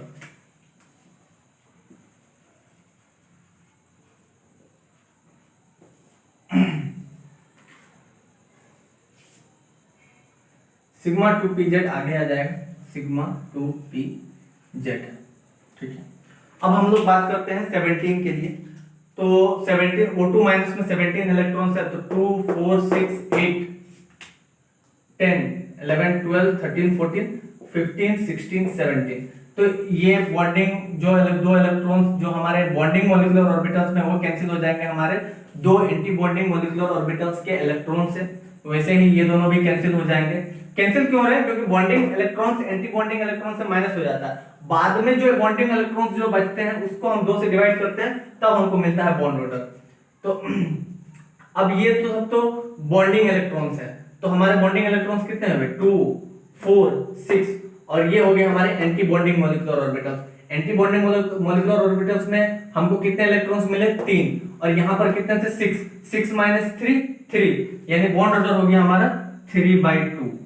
बॉन्ड ऑर्डर हो गया हमारा 3/2, मतलब 1.5, मतलब O2 माइनस के बीच में 1.5 बॉन्ड बनता है। 1 + 1 और 0.5 मतलब 1.5 बॉन्ड बनता है। ये आश्चर्य वाली बात है। हमको VBT कभी ऐसा बात नहीं बोलता है कि किसी के बाद बीच में 1.5 बॉन्ड बनता है, 2.5 बॉन्ड बनता है, 1.25 बॉन्ड बनता है। लेकिन ये मॉलिक्यूलर ऑर्बिटल्स की यही खास बात है कि ये बॉन्ड ऑर्डर इतना सटीक बताता है कि जितने बॉन्ड ऑर्डर होते हैं उतना ही बताता है। ये फ्रैक्शनल में भी बताता है। ये बॉन्ड ऑर्डर O2 माइनस के बीच में जो बॉन्ड बनते हैं O2 माइनस के बीच में, वो हमारा 1.5 बॉन्ड बनता है, 1.5 बॉन्ड बनता है। इसकी बॉन्ड ऑर्डर 1.5 है, मतलब कि यहाँ पर 1.5 बॉन्ड बन रहा है। O2 माइनस में हमारा 1.5 बॉन्ड बन रहा है। अब O2 प्लस की बात करते हैं। O2 प्लस में 15 इलेक्ट्रॉन्स है, तो यहाँ तक तो सेम चलेगा। यहाँ तक कितने इलेक्ट्रॉन्स हो गए? 2 4 6 8 10 11 12 13 14, यहाँ पर एक आ जाएगा 15 मतलब यहाँ तक तो हमारे कैंसिल हो गए। बॉन्डिंग इलेक्ट्रॉन्स में कितने? 6 इलेक्ट्रॉन्स, और एंटी बॉन्डिंग में कितने? 1 इलेक्ट्रॉन्स, मतलब हमारे कितने टोटल बॉन्डिंग इलेक्ट्रॉन्स बच गए? तो हमारे बच गए 5, और बॉन्ड ऑर्डर हो जाएंगे हमारे 5/2 मतलब 2.5, मतलब O2 प्लस में 2.5 बॉन्ड बनता है। O2 में तो 2 बॉन्ड बनता है, O2 माइनस में 1.5 बॉन्ड बनता है, और O2 प्लस में 2.5 बॉन्ड बनता है। ये खास बात है हमारे मॉलिक्यूलर ऑर्बिटल्स थ्योरी की। अब बात करते हैं O2 की। अब O2 के लिए ही ये वाला थ्योरी दिया गया, इसलिए O2 को तो अच्छे से डिस्कस करेंगे। O2 समझना जरूरी है। क्यों जरूरी है? क्योंकि O2 तो 16 इलेक्ट्रॉन्स है, इसको होना चाहिए क्या? डायमैग्नेटिक। लेकिन अब पता चलेगा कि ये पैरामैग्नेटिक क्यों है। अब हम 16 इलेक्ट्रॉन्स की बात करते हैं, O2 की बात करते हैं। यहां तक तो हो गया हमारे कितने? 2 4 6 8 10 इलेक्ट्रॉन्स, 11 12 13 14 15 16, यहाँ पर एक इलेक्ट्रॉन्स आएगा। इसका मतलब आप देखिए कि यहाँ पर जो लास्ट में जो इलेक्ट्रॉन्स भरे मॉलिक्यूलर ऑर्बिटल्स में, वो अनपेयर्ड थे। जो लास्ट में जो लास्ट 2 इलेक्ट्रॉन्स मॉलिक्यूलर ऑर्बिटल्स में गए, वो हमारे अनपेयर्ड थे। That's why O2 is paramagnetic even though it haves even electrons, even though it has 16 electrons, it is paramagnetic, that is feebly attracted in presence of external magnetic field। तो ये तो हो गया हमारा। अब बॉन्ड ऑर्डर फाइंड करते हैं। तो ये तो हो गया हमारा, ये तक यहाँ तक तो कैंसिल हो गया। बॉन्डिंग मॉलिक्यूलर ऑर्बिटल्स में कितने इलेक्ट्रॉन्स है? 2 4 6, और एंटी बॉन्डिंग मॉलिक्यूलर ऑर्बिटल्स में 2, यानी कि हमारे टोटल बॉन्डिंग इलेक्ट्रॉन्स कितने बचे? 4/2 2, यानी बॉन्ड ऑर्डर कितने हो गए हमारे? 2। इसके बॉन्ड ऑर्डर हो गए 4/2 = 2, मतलब O2 के बीच में हमारा 2 बॉन्ड बनता है, जो कि सब लोग जानते हैं O2 के बीच में 2 बॉन्ड बनता है। लेकिन O2 माइनस के बीच में कोई पूछ दे तो हमारा 1.5 बॉन्ड बनता है। O2 प्लस के बीच में कोई बोल दे तो 2.5 बॉन्ड बनता है, और O2 के बीच में हमारा 2 बॉन्ड बनता है। अब हमको बॉन्ड ऑर्डर निकालने का मैं शॉर्टकट एक बता देता हूं आपको, और इससे अब अगर आपको कॉन्फ़िगरेशन अगर अच्छे से आ गया तो आप बहुत सारे चीज का आंसर आप यूं ही हाथों हाथ निकाल कर दे सकते हो, कुछ रटने की जरूरत नहीं। अगर आप अप टू N2 और बियॉन्ड N2 का अगर आप electronic configuration of molecular orbitals अगर आप याद कर लेते हैं, और कैसे इलेक्ट्रॉन्स को फिल करना है अगर आप ये समझ लेते हैं, जैसे यहाँ पर एक एक आएगा, दो दो नहीं आएगा। अगर आप इन चीजों को बढ़िया से समझ लेते हैं तो फिर सारे क्वेश्चंस आपके लिए आसान हो जाएंगे। जैसे O2 डायमैग्नेटिक नहीं है, पैरामैग्नेटिक क्यों है, B2 के लिए भी हमने बोला था। अब हम बात कर लेते हैं, पहले शॉर्टकट की बात कर लेते हैं, फिर पैरामैग्नेटिक डायमैग्नेटिक कैसे आइडेंटिफाई करेंगे उसके लिए भी शॉर्ट ट्रिक मैं बता देता हूँ। और अभी इलेक्ट्रो बॉन्ड ऑर्डर का शॉर्ट ट्रिक मैं आपको बता देता हूँ। बॉन्ड ऑर्डर के लिए शॉर्ट ट्रिक मैं आपको बताता हूँ कैसे आप बॉन्ड ऑर्डर हाथों हाथ जल्दी जल्दी निकाल पाओगे। तो ये बात होगी हमारी, N2 में 3 बॉन्ड होते हैं, N2 के बीच में 3 बॉन्ड होते हैं, 1 सिग्मा होता है, 2 पाई होता है, ये सब लोग जानते हैं। लेकिन C2 में बॉन्ड ऑर्डर 2 होता है और दोनों पाई बॉन्ड होते हैं। B2 में बॉन्ड ऑर्डर 1 होता है और जो एक बॉन्ड होता है वो पाई होता है। और वो क्यों होता है, वो मॉलिक्यूलर ऑर्बिटल्स थ्योरी से हमको पता चल जाता है। हमने आपको बता दिया। अब हम बताते हैं आपको short trick to find out bond order. Trick to find bond order.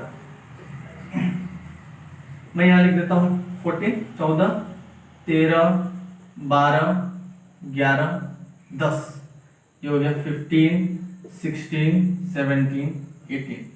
ये तो हो गया हमारा, ये हो गया, ये जो मैंने लिखा ये टोटल नंबर ऑफ इलेक्ट्रॉन्स लिखे, मॉलिक्यूल्स में टोटल नंबर ऑफ इलेक्ट्रॉन्स। अब जो 14 इलेक्ट्रॉन्स होते हैं, 14 इलेक्ट्रॉन्स किस मॉलिक्यूल्स में होते हैं, तो वो होता है हमारा N2 मॉलिक्यूल्स में होता है। तो 14 इलेक्ट्रॉन्स तो ये हो गया हमारा N2 मॉलिक्यूल में, ये हो गया हमारे N2 मॉलिक्यूल्स में। तो इसका बॉन्ड ऑर्डर हमने आपको बोला था मैक्सिमम होगा, क्यों, क्योंकि अगर आप सेकंड पीरियड की बात करें तो अगर आप N2 के ऊपर जाओगे, N2 के ऊपर जाओगे तो अब जो हमारा इलेक्ट्रॉन्स नेक्स्ट भरने वाला था वो हमारा एंटी बॉन्डिंग मॉलिक्यूलर ऑर्बिटल्स में भरने वाला था, जो कि बॉन्ड ऑर्डर को कम कर देता। तो ये तो होगा हमारा मैक्सिमम और इसकी बॉन्ड ऑर्डर होगी हमारी कितनी, 3। अब आप ऊपर जाओ या नीचे जाओ, अगर आप सक्सेसिवली एक स्टेप ऊपर जाते हो या नीचे आते हो तो आपको जस्ट 0.5 से कम कर देना है। 0.5 से कम क्यों कर देना है, आप ये तो ट्रिक है, चलिए समझ में आता है। 0.5 से कम क्यों करना है, अगर आप इसके ऊपर जाते हो तो आपका इलेक्ट्रॉन्स एक एंटी बॉन्डिंग मॉलिक्यूलर ऑर्बिटल्स में जाएगा, और एक इलेक्ट्रॉन्स अगर एंटी बॉन्डिंग मॉलिक्यूलर ऑर्बिटल्स में जाता है तो बॉन्ड ऑर्डर को 0.5 से कम कर देगा। अगर आप एक ऊपर जाते हो, 13 में जाते हो, तो आपका एक इलेक्ट्रॉन्स बॉन्डिंग इलेक्ट्रॉन में कम आएगा। आपका एक इलेक्ट्रॉन्स, अगर आप 13 इलेक्ट्रॉन्स, अगर आप ऐसा मॉलिक्यूल्स लेते हैं जिसमें 13 इलेक्ट्रॉन्स है, तो उसमें क्या होगा कि एक इलेक्ट्रॉन्स बॉन्डिंग ऑर्बिटल्स में, बॉन्डिंग मॉलिक्यूलर ऑर्बिटल्स में कम जाएगा, और बॉन्डिंग मॉलिक्यूलर ऑर्बिटल्स में इलेक्ट्रॉन्स कम जाएंगे तो उससे भी हमारा बॉन्ड ऑर्डर 0.5 से कम हो जाएगा। तो उसको हम समझकर, उसको हम ध्यान में रखकर ये हमने ट्रिक बना लिया। तो अगर आप ऊपर जाओगे तो आपको 0.5 से कम कर देना, तो ये हो जाएगा हमारा 2.5। फिर और एक ऊपर जाओगे तो आपको इससे फिर 0.5 कम कर देना, तो 2, फिर 1.5, 1, और ये हो जाएगा हमारा 2.5, 2, 1.5, 1। 15 किस में होगा, 15 होगा हमारा O2 प्लस में, 16 किस में होगा, O2 में, 17 किस में होगा, O2 माइनस में, ऐसे हो जाएगा। 12 किस में होगा, C2 में, 10 किस में होगा, B2 में, 11 किस में होगा, B2 माइनस में, 13 किस में होगा, C2 माइनस में, ऐसे। तो ये हमने ये O2, ये 1 किस में होगा, 18 किस में होगा, O2 2 माइनस में। तो ये हमने आपको सेकेंड पीरियड एलिमेंट्स के मॉलिक्यूलर ऑर्बिटल्स थ्योरी के हिसाब से आपको सब कुछ बता दिया। अब हम इसमें कुछ क्वेश्चंस डिस्कस करते हैं। तो पहले हमने इसका कंसेप्ट समझा कि मॉलिक्यूलर ऑर्बिटल्स बनते कैसे हैं, फिर हमने इलेक्ट्रॉनिक कॉन्फ़िगरेशन पढ़ा, बॉन्ड ऑर्डर पढ़ा, स्टेबिलिटी। अब स्टेबिलिटी की बात करते हैं।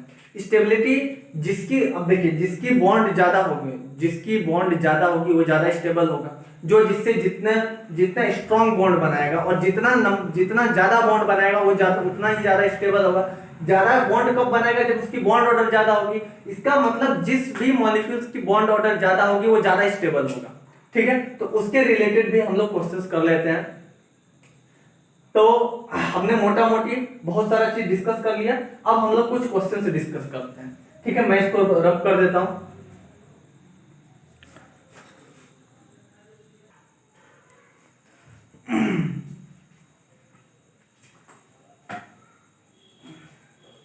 चलिए, तो ये हमारे कुछ क्वेश्चंस जो लास्ट क्वेश्चंस है इस टॉपिक के।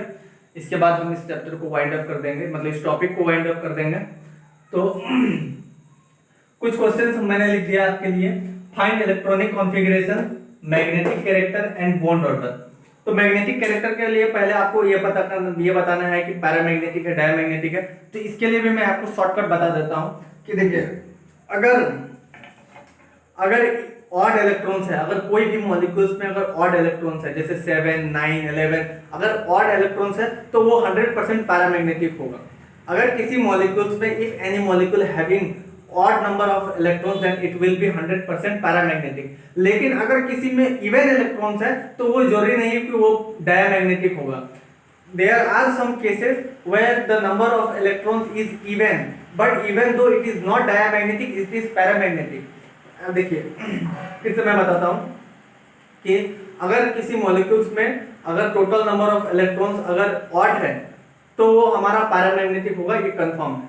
लेकिन इसका अगर हम उल्टा बात करें, अगर किसी मॉलिक्यूल्स के पास अगर इवन इलेक्ट्रॉन्स है तो वो 100% डायमैग्नेटिक होगा, इस बात की गारंटी नहीं है। हमने तो एक्सेप्शंस देखा ही, B2 देखा, O2 देखा, तो वो तो हमने O2 के लिए ही पूरा मॉलिक्यूलर ऑर्बिटल्स पढ़ा। तो उसमें तो total number of electrons even होते हैं, इवन होते हुए भी वो मॉलिक्यूल्स हमारा डायमैग्नेटिक नहीं होता, वो हमारा पैरामैग्नेटिक होता है। तो मैं आपको यहाँ पर ट्रिक लिख देता हूँ कि आपको कैसे पता करना है कि वो डायमैग्नेटिक है, पैरामैग्नेटिक है।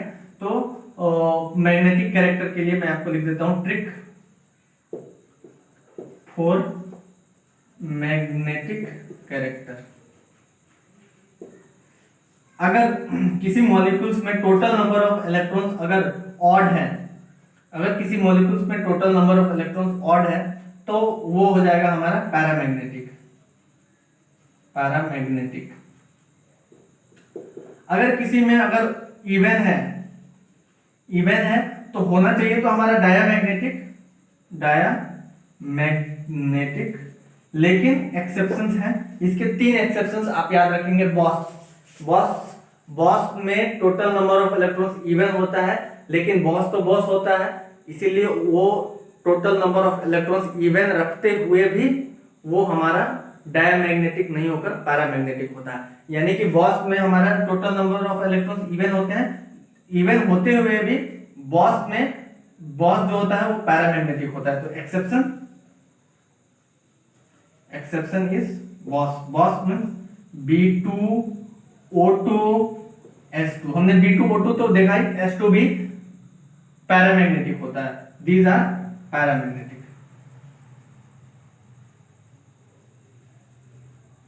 पैरामैग्नेटिक तो आपको मैग्नेटिक कैरेक्टर तो ऐसे ही पता चल जाएगा, जैसे H2+ है तो इसमें कितने इलेक्ट्रॉन्स हैं? 1, तो ये हो जाएगा हमारा पैरामैग्नेटिक। अब Li2 है तो इसमें तो ये तो हो जाएगा diamagnetic. O2- paramagnetic, O2+ paramagnetic, B2 diamagnetic, sorry B2 paramagnetic होगा, B2 पैरामैग्नेटिक, क्योंकि B2 तो एक्सेप्शंस में है तो B2 पैरामैग्नेटिक, N2 पैरामैग्नेटिक। तो ऐसे आप बता सकते हो अगर आपको ये ट्रिक पता है तो। अब बॉन्ड ऑर्डर भी आप तुरंत पता कर सकते हो। मैंने आपको वो ट्रिक बताया था कि N2 अगर है तो उसका 3 होगा, एक ऊपर जाओगे तो इसका हो जाएगा 2.5, एक नीचे आ जाओगे तो ये भी 2.5, ये 3। तो ऐसे आप इन सब के लिए आपको बनाना पड़ेगा। इन सब के लिए आपको इलेक्ट्रॉनिक कॉन्फ़िगरेशन, H2 के लिए आपको इलेक्ट्रॉनिक कॉन्फ़िगरेशन लिखना होगा, H2+ के लिए इलेक्ट्रॉनिक कॉन्फ़िगरेशन लिखना होगा। तो इन सब के लिए आपको इलेक्ट्रॉनिक कॉन्फ़िगरेशन लिखना होगा, ठीक है। तो ये आप खुद से कर लीजिएगा। इलेक्ट्रॉनिक कॉन्फ़िगरेशन अगर आप सबका लिखेंगे तो उससे ही आपको बॉन्ड ऑर्डर का आइडिया आ जाएगा। तो ये आप अपने से कर लीजिएगा। हमने बहुत डिस्कस किया।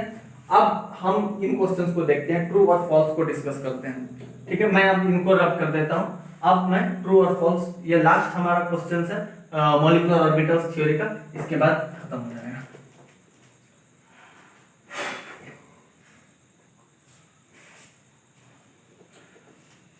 हमारे सिलेबस में जितना लिमिटेड है हमने उतना ही पढ़ा।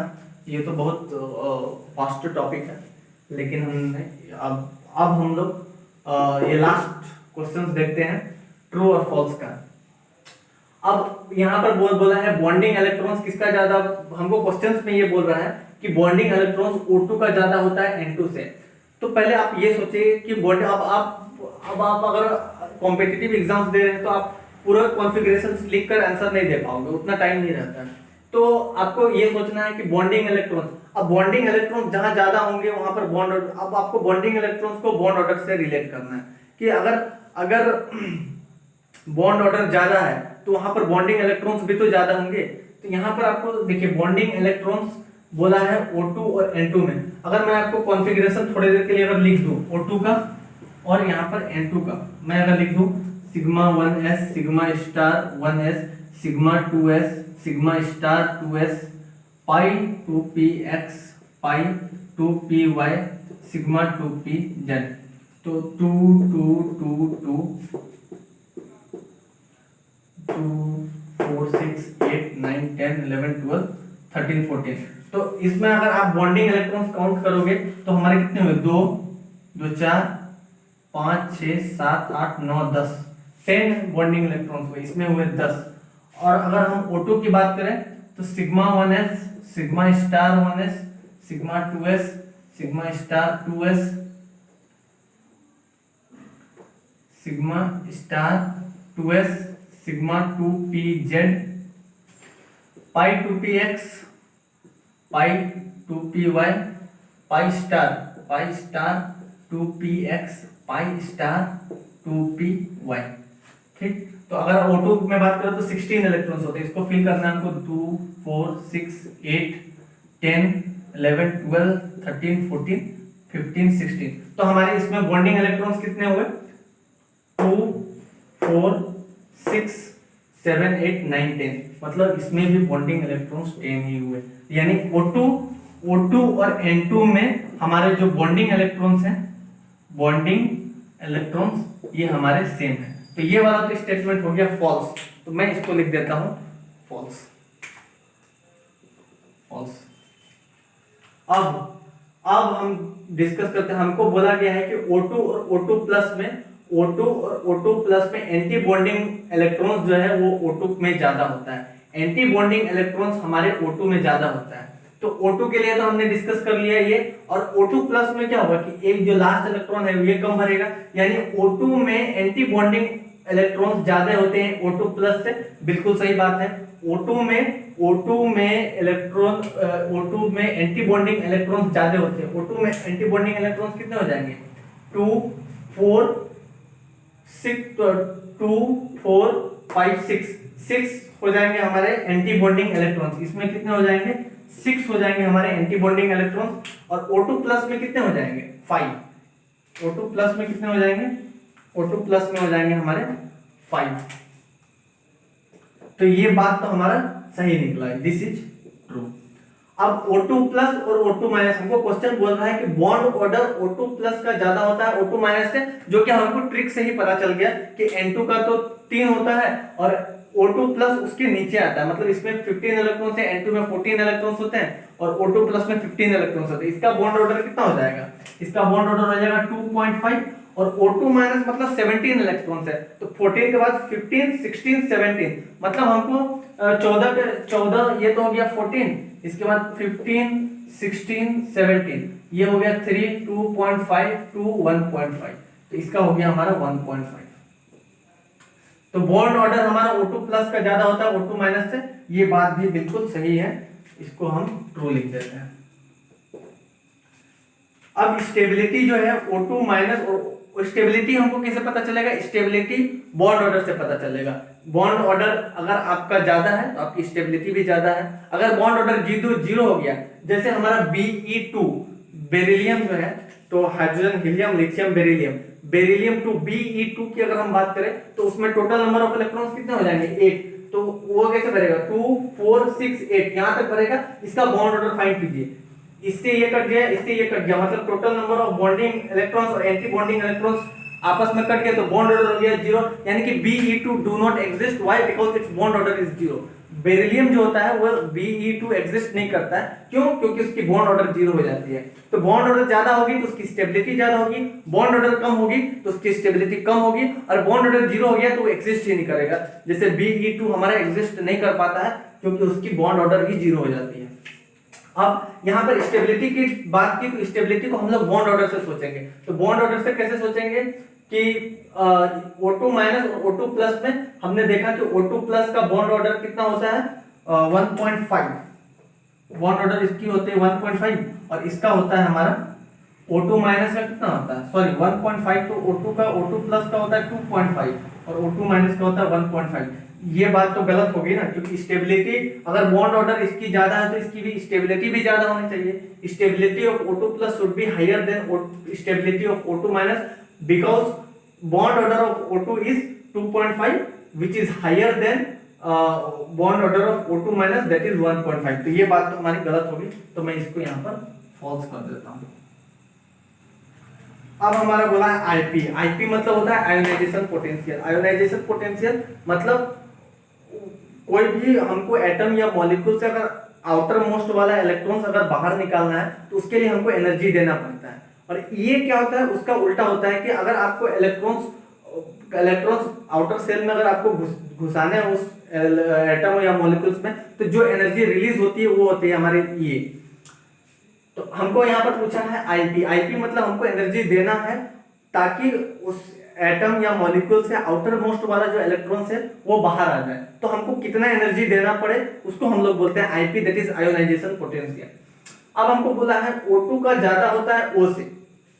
O2 का ज्यादा होता है O से, मतलब हमको O2 में अगर इलेक्ट्रॉन्स, अगर हमको आउटर मोस्ट सेल से अगर हमको इलेक्ट्रॉन्स को बाहर निकालना है O2 और O से, तो हमको O2 में ज्यादा एनर्जी देना पड़ेगा एज कंपैरिजन टू O। तो इसको भी इसी चीज से पता चल जाएगा। अगर हम O2 की बात करें तो O2 में 16 इलेक्ट्रॉन्स है, तो ये शायद O2 का ही बना हुआ है। 2 4 6 8 10 11 12 13 14 15 16, ये हमारा O2 का बना हुआ है।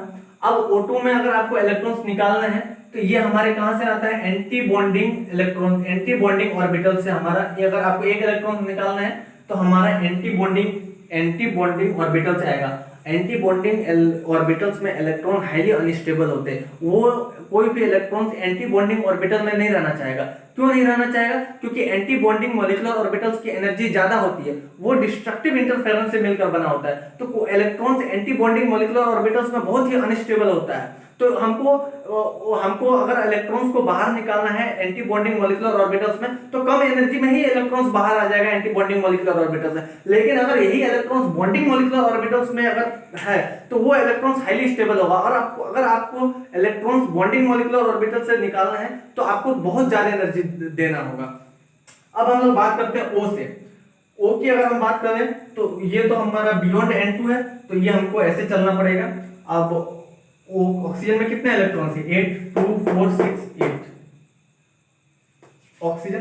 ऑक्सीजन में। अब ऑक्सीजन ये सॉरी, अब आपको यहाँ पर दिमाग लगाना होगा, हम तो मॉलिक्यूलर ऑर्बिटल्स थ्योरी पढ़ रहे हैं, ये तो एटम्स है ना, ये तो ऑक्सीजन तो एटम हो गया, तो यहाँ पर तो ये वाला थ्योरी नहीं चलेगा, यहाँ पर ये वाला थ्योरी नहीं चलेगा। अब आपको फिर वही सोचना होगा एटॉमिक ऑर्बिटल्स, क्योंकि ऑक्सीजन तो एटम है।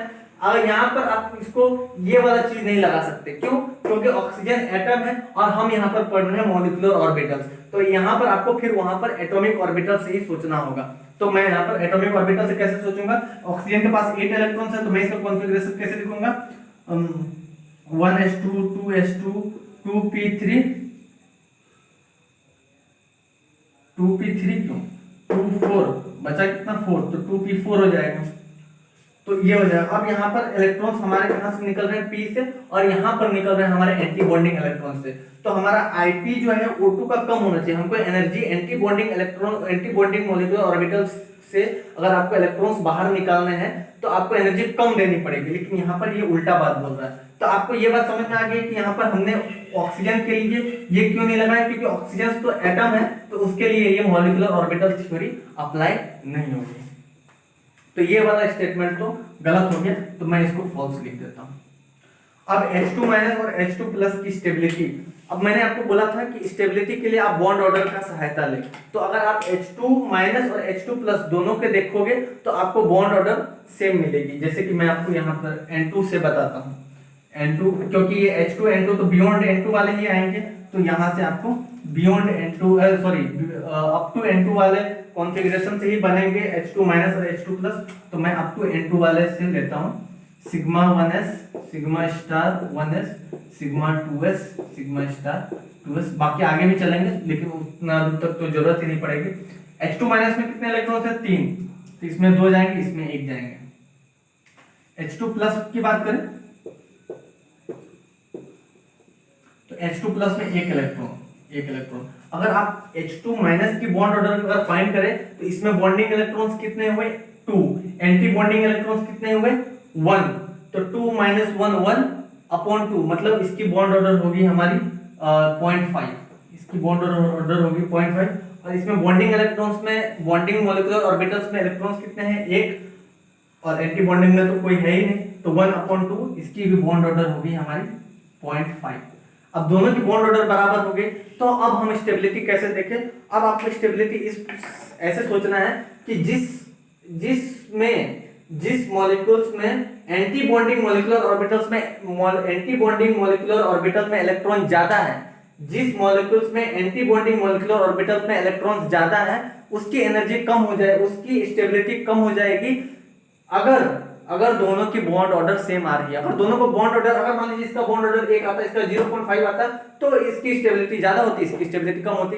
अगर आपको बॉन्ड ऑर्डर दोनों का समान मिल जाए, एक बराबर मिल जाए, तो आपको वो मॉलिक्यूल्स देखना है जिसमें एंटी बॉन्डिंग मॉलिक्यूलर ऑर्बिटल्स में इलेक्ट्रॉन्स ज्यादा हैं। तो हमारे H2 माइनस में हमारे एंटी बॉन्डिंग मॉलिक्यूलर ऑर्बिटल्स में इलेक्ट्रॉन ज्यादा है, इसीलिए ये वाला इसकी स्टेबिलिटी कम हो जाएगी, और इसमें एंटी बॉन्डिंग मॉलिक्यूलर ऑर्बिटल्स में इलेक्ट्रॉन्स नहीं है, इसलिए इसकी स्टेबिलिटी ज्यादा हो जाएगी। Means H2 plus will be more stable as compared to H2 minus. तो ये भी हो गया हमारा फॉल्स। ठीक है, तो ये था आज हमारा molecular orbital theory, that is MOT. That's all about MOT. Thank you. सारी चीज मैंने आपको बता दिया, जो भी चीज थे। ठीक है, थैंक यू।